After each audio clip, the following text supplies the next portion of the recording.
은혜 받으실 하나님의 말씀은 에스겔서 46장 1절에서 15절 말씀입니다. 에스겔서 46장 1절에서 15절 말씀입니다. 구약 1224면 전후에 있습니다.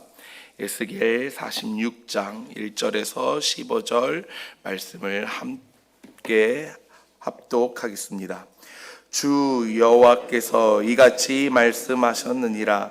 안뜰 동쪽을 향한 문을 일하는 엿새 동안에는 닫되 안식일에는 열며 초하루에도 열고 군주는 바깥문 현관을 통하여 들어와서 문벽 곁에 서고 제사장은 그를 위하여 번제와 감사제를 드릴 것이요 군주는 문 동로에서 예배한 후에 밖으로 나가고 그 문은 저녁까지 닫지 말 것이며 이 땅 백성도 안식일과 초하루에 이 문 입구에서 나 여호와 앞에 예배할 것이며 안식일에 군주가 여호와께 드릴 번제는 흠없는 어린 양 6마리와 흠없는 순양 1마리라.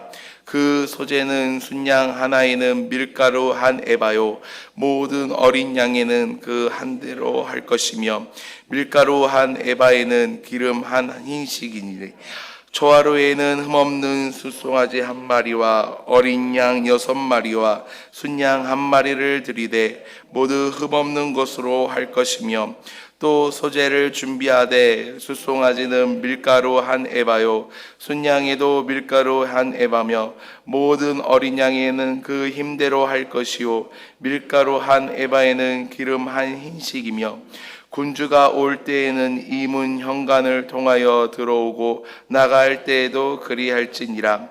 그러나 모든 정한 절기에 이 땅 백성이 나 여호와 앞에 나올 때에는 북문으로 들어와서 경배하는 자는 남문으로 나가고 남문으로 들어오는 자는 북문으로 나갈지라. 들어온 문으로 도로 나가지 말고 그 문이 앞으로 향한 대로 나갈지며 군주가 무리 가운데 있어서 그들이 들어올 때에 들어오고 그들이 나갈 때에 나갈지니라.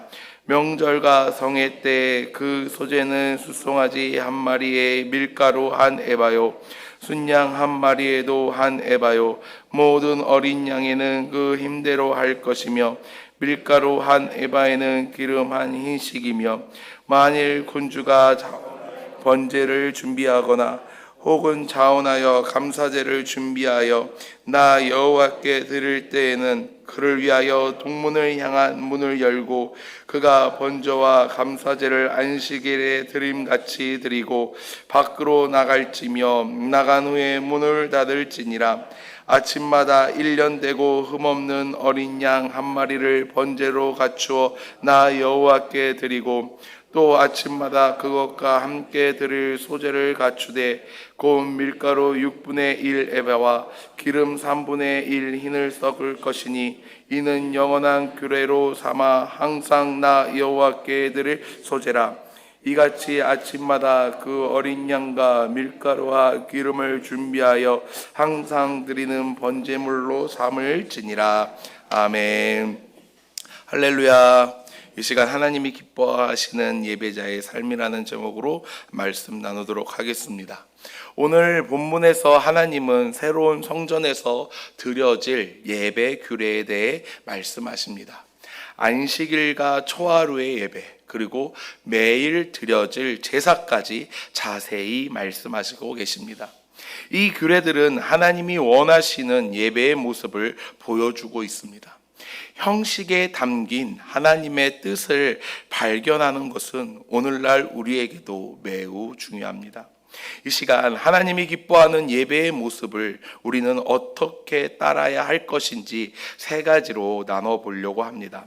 첫 번째, 예배가 하나님의 구원의 은혜를 기념하는 자리임을 기억해야 합니다. 하나님은 안식일과 초하루의 예배 규례를 말씀하십니다. 안뜰의 동문은 일하는 엿새 동안은 닫혀 있다가 안식일과 초하루에 열립니다.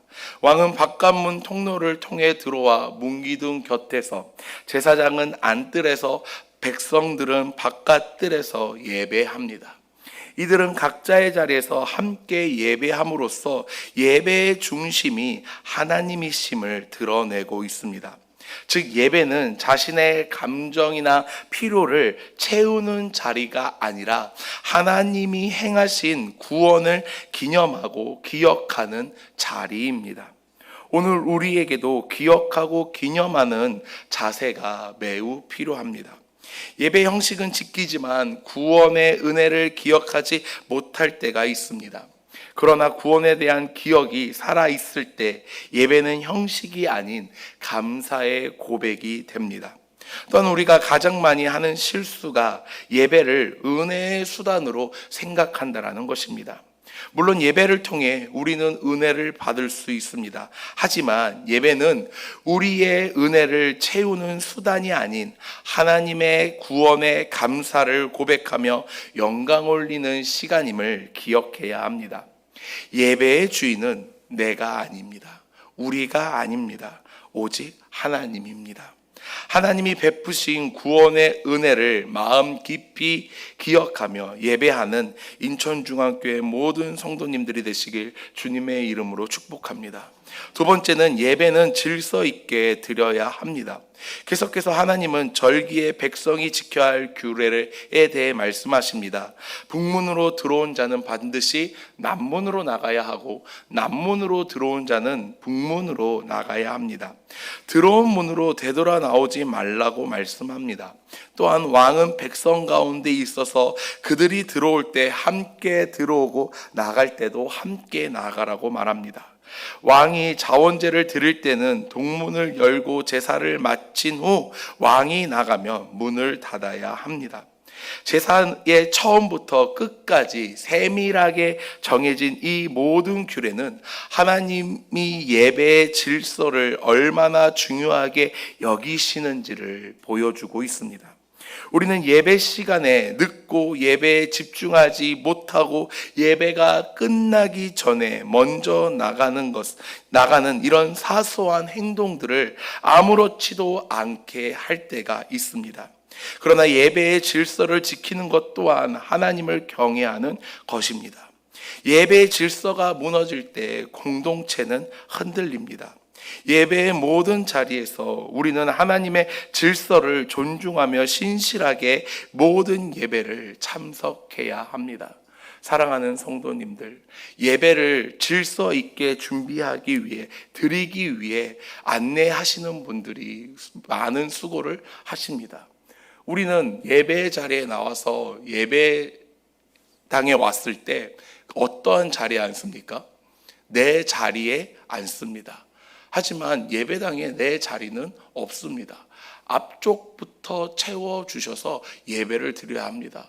생각보다 많은 분들이 이 자리 문제로 인해 예배를 드리기 전에 마음을 상합니다. 사랑하는 성도님들, 그런 사소한 것 하나까지 모든 예배의 질서를 하나님께서는 원하십니다. 그 질서가 이루어질 때 하나님께서는 예배를 기뻐 받으신다는 사실을 기억해야 합니다. 세 번째는 예배는 일상의 헌신으로 이어져야 합니다. 하나님은 매일 드려야 할 제사에 대해 말씀하십니다. 매일 아침 1년 되고 흠없는 어린 양을 번제로 드려야 합니다. 밀가루와 기름의 소제도 함께 드립니다. 본문은 이 제사를 아침마다 영원한 규례로 항상 반복하며 강조하고 있습니다. 이는 하나님이 원하시는 헌신이 이례적인 것이 아닌 날마다 지속되는 것임을 말씀하고 계십니다. 오늘 우리에게도 이렇게 신실한 자세가 필요합니다. 주일날 예배드리는 것으로 끝나는 것이 아닌 그 이후의 삶까지, 월요일부터의 삶이 세상 사람과 분명히 달라야 합니다. 주일의 은혜를 잊은 채 평일에 하나님 없이 자신의 힘만으로 버텨서는 안 된다는 것입니다. 또한 매일 아침 드렸던 제사가 하루의 첫 자리를 예배로 드렸듯이 우리의 하루도 하나님께 드려야 합니다. 드리는 형식은 새벽 예배를 드린다든지 혹은 기도로 시작한다든지 말씀을 묵상함으로 시작한다든지 많은 방법이 있습니다. 매일 아침 우리의 일상을 하나님께 돌려드리며 지속적으로 헌신하며 살아가는 우리 인천중앙교회 모든 성도님들이 되시길 주님의 이름으로 축복합니다. 사랑하는 성도님들, 하나님이 원하시는 예배는 구원의 은혜를 기억하고 거룩한 질서 안에서 드리며 일상의 헌신으로 이어지는 예배입니다. 예배는 예배당이라는 장소와 주일이라는 시간에 국한에 진행되는 종교 행사가 아닙니다. 반드시 일상생활에서도 이어져야 하는 하나님에 대한 기억이자 삶 전반의 가치관입니다. 사랑하는 성도님들, 성도님들은 예배자입니다.